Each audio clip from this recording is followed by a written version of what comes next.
Assalamualaikum warahmatullahi wabarakatuh. Innal hamdalillah nahmaduhu wa nasta'inuhu wa nastahdihi wa nastaghfiruh wa natubu ilayhi wa natawakkalu alayhi wa na'udzu billahi min shururi anfusina wa sayyiati a'malina. Man yahdihillahu fala mudilla lahu wa man yudlil fala hadiya lahu. Wa ashhadu an la ilaha illallah wahdahu la sharika lahu wa ashhadu anna Muhammadan 'abduhu wa rasuluh.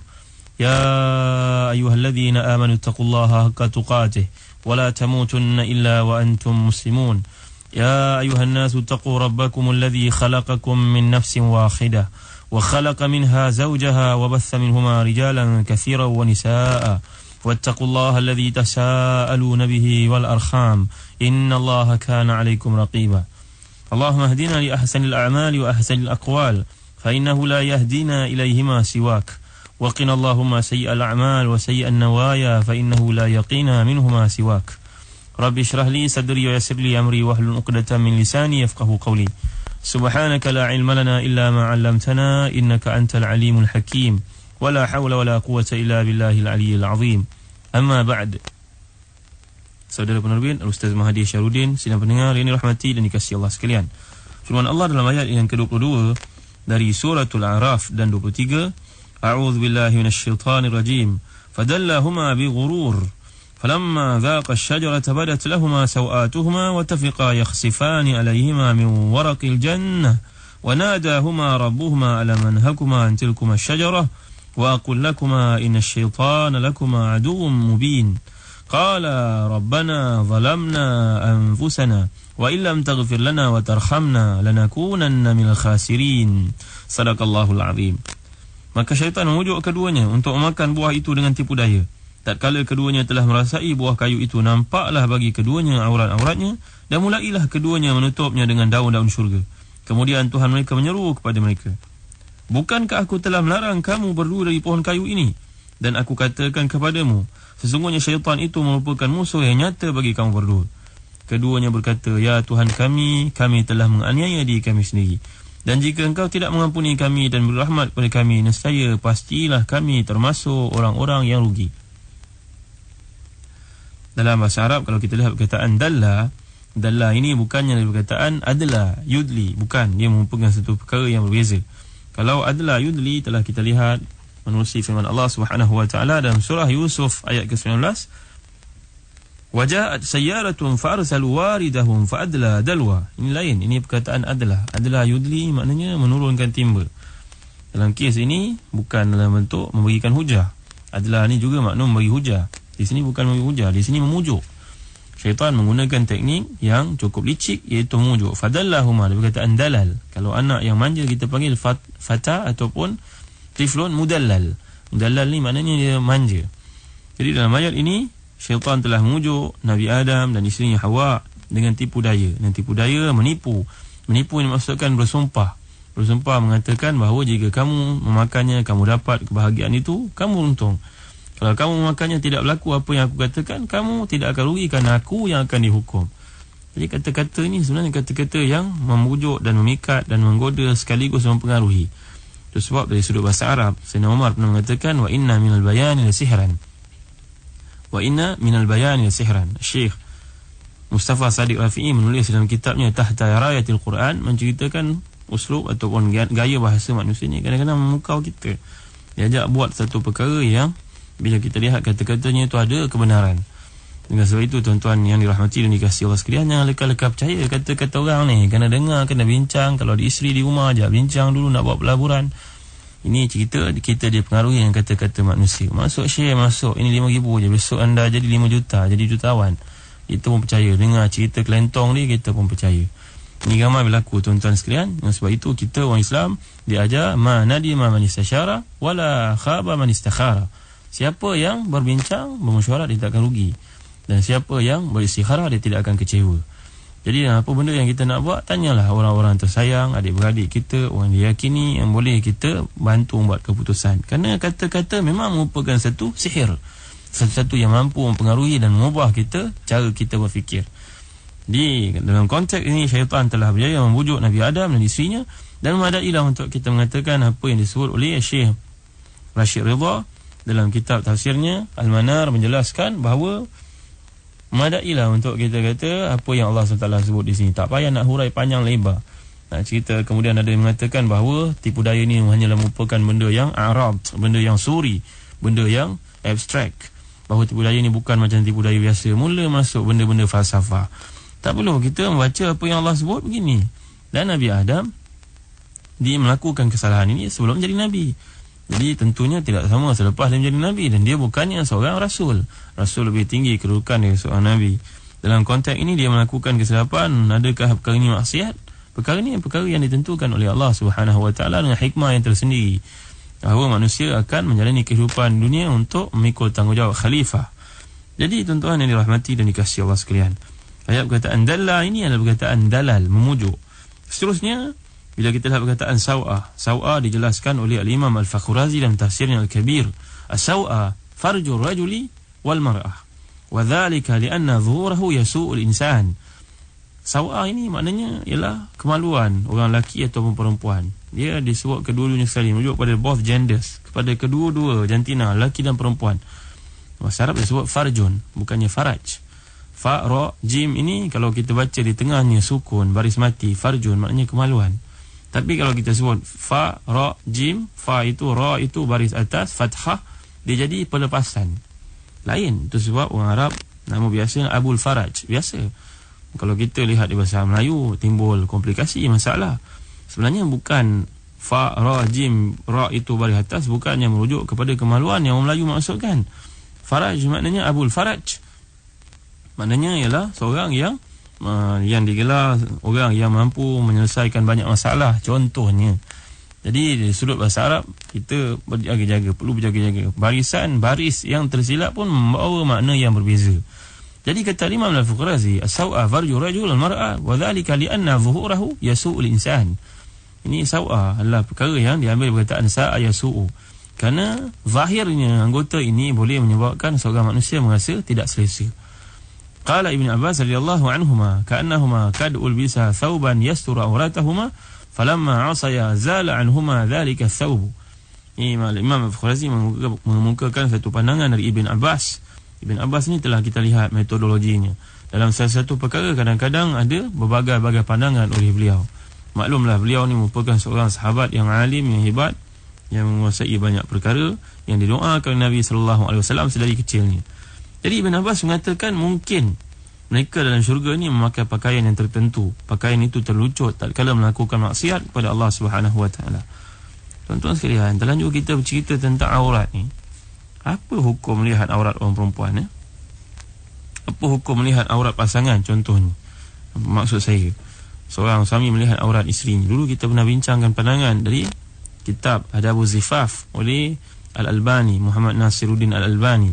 Bagi beliau hadis yang mana Nabi SAW menjelaskan kepada Muawiyah bin Haidah, ihfaz aurataka illa min zawjatika aw ma malakat yaminuka, jagalah aurat kamu melainkan terhadap isterimu ataupun kepada hamba sayamu. Hadis ini bagi beliau sahih, berbanding dengan hadis yang mana Nabi SAW dilaporkan tidak pernah melihat isterinya Aisyah, melihat aurat isterinya Aisyah, dan Aisyah juga tidak pernah melihat aurat Nabi SAW. Hadis ini bagi Al-Albani dikata hadis ni dhaif. Hadis yang sahihnya iaitu Nabi melarang kita menampakkan aurat melainkan kepada isteri dan kepada hamba saya. Hamba saya tidak ada lagi pada hari ini. Jadi bagi beliau melihat aurat isteri ataupun isteri melihat aurat suami, ini adalah harus bagi beliau. Wallahu alam, ini pandangan muhaddis.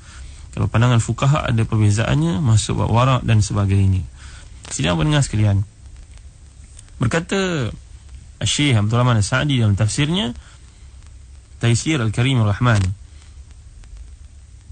pengajaran yang boleh kita petik daripada peristiwa terbukanya aurat Nabi Adam yang kita telah faham sama-sama, sama ada nur yang menutupi tubuhnya ataupun pakaian yang terlucut, ini semua telah kita bincangkan. Kedua-dua pandangan itu ada asas.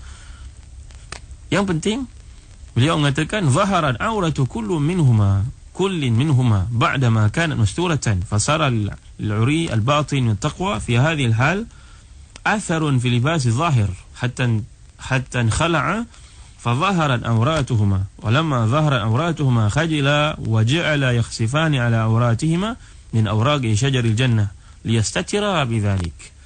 Lihat saudaraku, kata beliau, disebabkan satu penyakit dalam hati, iaitu melakukan perkara yang dilarang oleh Allah Subhanahu Wa Taala, memadai untuk menyebabkan fizikal kita, outlook kita, appearance kita juga ada kesannya. Jadi disebabkan satu penyakit dalam hati, engkar pada suruhan Allah Subhanahu Wa Taala yang berlaku pada Nabi Adam, maka Allah telah melucutkan pakaian zahirnya.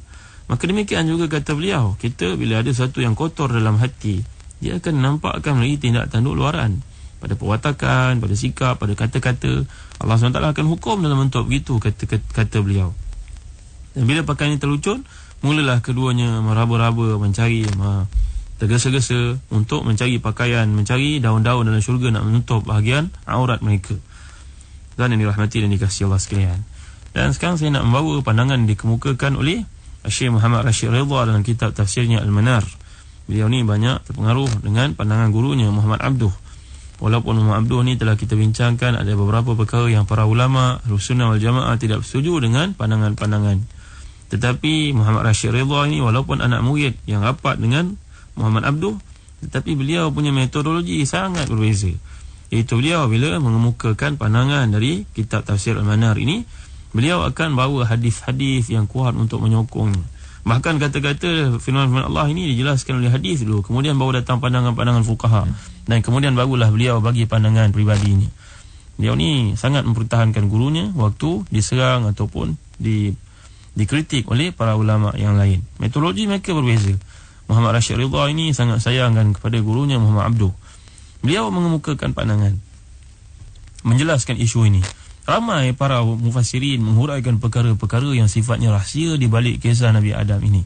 Antaranya, mereka membincangkan bagaimana Nabi Adam ni berdosa sedangkan mereka seorang Nabi. Perkara ini telah saya huraikan sebelum ini. Ada yang menjelaskan maksiat itu bersifat suriyah, bukannya amaliyah. Ini bicara falsafi, tuan-tuan. Bicara falsafah. Benda yang sifat tanattu'. Tanattu' ni mutafahiq. Mutafahiq ni apa kita nak sebut? Dia menceritakan benda-benda yang bersifat falsafah. Cerita benda falsafah ni tak perlulah. Kita nak semayang, bila nak keluar dari semayang pun ada niat. Ini benda-benda falsafah, jangan cerita. Membebankan orang untuk memahaminya, tuan-tuan sekalian. Madailah untuk kita belajar perkara yang Nabi SAW amalkan, itu yang sebaik-baik petunjuk. Lalu kita masuk ke dalam, kita masuk deeper, kita dig deeper, cerita benda-benda yang dalam, benda-benda yang tidak pernah diceritakan dalam Islam. Dan kita berbangga pula tu dengan benda-benda falsafah seperti ini. Amat malang sekali. Ada yang menjelaskan bagaimana beliau ni hendak hidup kekal semua sepanjang hidup, sedangkan Nabi perlulah tahu adanya hari kebangkitan. Apa dia nak hidup kekal? Ini cerita-cerita yang ada dalam kitab-kitab tafsir, kata Muhammad Rashid Ridha. Kebanyakan kitab tafsir ni of course ditulis dalam bahasa Arab dan tidak lagi diterjemahkan ke dalam bahasa Melayu. Jadi bagaimana syaitan memasuki syurga? Ini pun dicerita oleh para ulama mufassirin. Ini Rashid Ridha, Muhammad Rashid Ridha menceritakan dalam tafsirnya. Kemudian cerita lagi tentang bagaimana syaitan memasuki syurga dengan rupa seekor ular dan berjaya memperdayakan Nabi Adam dan isterinya. Perkara-perkara ini semua merupakan takwilan-takwilan yang berdasarkan Israiliyat yang tidak ada dalam Quran, dalam sunnah. Ini kata-kata Muhammad Rashid Ridha, saya pindahkan ke dalam bahasa Melayu. Beliau mengemukakan bab khas menceritakan bagaimana ahli kitab telah membawa kisah dusta tentang Nabi Adam, bahawa syurga dimasuki oleh ular ini dan Allah tidak mengetahui. Dan ular ini berjumpa dengan Hawa, mempengaruhi Hawa selepas gagal mempengaruhi Adam. Lalu Hawa pun makan, dan bila dia makan, dia bawa buah itu bagi pada Nabi Adam.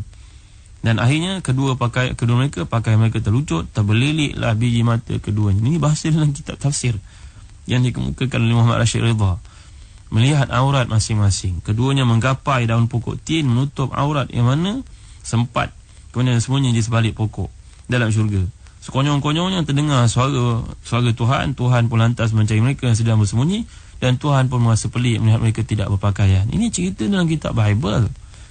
Tidak ada dalam hadis, tidak ada dalam ayat Quran yang menceritakan perkara yang detail begini. Lalu Nabi Adam akhirnya mengakui kesilapannya, bajunya sudah pun terlucut, dia dipengaruhi oleh isterinya Hawa. Dia mula blame Hawa, isterinya sendiri. Ini cerita seperti ini orang cukup seronok dengar. Seronok dengar sebab nak memburuk-burukkan orang perempuan, nak mengatakan orang perempuan ni lemah, dan mulalah dibawa hadis-hadis untuk mentafsirkan fenomena ni, perkara ni lebih lanjut. Memang seronok bila cerita perkara-perkara seperti ini, kerana benda-benda yang bersifat sensitif, benda-benda yang semikian, tambahan pula isteri ada dekat rumah dan isteri pula selalu dia bulinya. Orang suka cerita-cerita seperti ni. Ni kata Muhammad Rashid Ridha, lanjut, kisah-kisah seperti ni cukup diminati oleh orang-orang awam yang rendah himmahnya dan suka bincang perkara-perkara yang kecil, yang remeh-temeh, yang tafih. Tujuannya untuk memperkecilkan sumbangan golongan wanita. Cerita ini sebenarnya, kata Muhammad Rashid Ridha, dikutip dari Safar At-Takwin dalam kitab Bible. Orang-orang Yahudi dan orang-orang Kristian. Orang-orang Yahudi dan orang Kristian daripada zaman dahulu lagi memang meletakkan orang perempuan sebagai golongan kelas kedua. Jadi tujuannya untuk memburuk-burukkan orang perempuan ni. Cerita zaman sebelum Renaissance dahulu, sebelum kebangkitan minda dahulu. Mereka membawa kisah-kisah seperti ini kerana nak mempelekehkan orang perempuan. Orang perempuan tidak boleh mewarisi harta. Orang perempuan merupakan hamba abdi. Ini pandangan semua masyarakat yang ada pada waktu itu. Orang-orang India kuno contohnya, bila suami mati, isteri dibakar bersama-sama. Orang-orang Cina kuno, mereka ini mengikat anak-anak perempuan berkakinya supaya jalan dengan tertib, supaya tidak melangkah lebih jauh. Ini kisah dibincangkan oleh saudara Anwan Seng yang menulis tentang bagaimana Islam datang untuk membawa satu identiti baru kepada orang perempuan, meninggikan kedudukannya, bahkan memberi pahala yang sama dengan seorang suaminya yang pergi keluar bersemayang di masjid berjemaah. Baginya isterinya di rumah, pahala yang sama dengan suami melakukan kebaikan. Ini semua adalah lambang, gambaran bagaimana umat Islam meninggikan kedudukan orang perempuan. InsyaAllah tuan-tuan sekalian, ada beberapa perkara yang menarik lagi untuk kita kongsi bersama-sama. Lanjutan dari silap tafsir ini untuk memburuk-burukkan golongan wanita. Ingatlah, ibu kita banyak berbakti kepada kita, maka hendaklah kita menghargai pengorbanan isteri kita yang juga membesarkan anak-anak kita. Wahai suami-suami yang dirahmati dan dikasihi Allah sekalian, saya akan bawa satu pandangan yang menarik yang ada kaitan dengan isu ini dari kitab yang bertajuk Lam Tarif Syamsunnah Ba'd oleh Tuan Guru saya Syekh Dr. Noor Ali Salman Al-Qudah, tentang beberapa tafsiran yang silap kepada hubungan suami isteri dalam konteks masyarakat yang ada pada hari ini. Wallahu alam, wa sallallahu ala sayyidina Muhammad wa ala alihi wa sahbihi wa baraka wa sallam. Wassalamualaikum warahmatullahi wabarakatuh.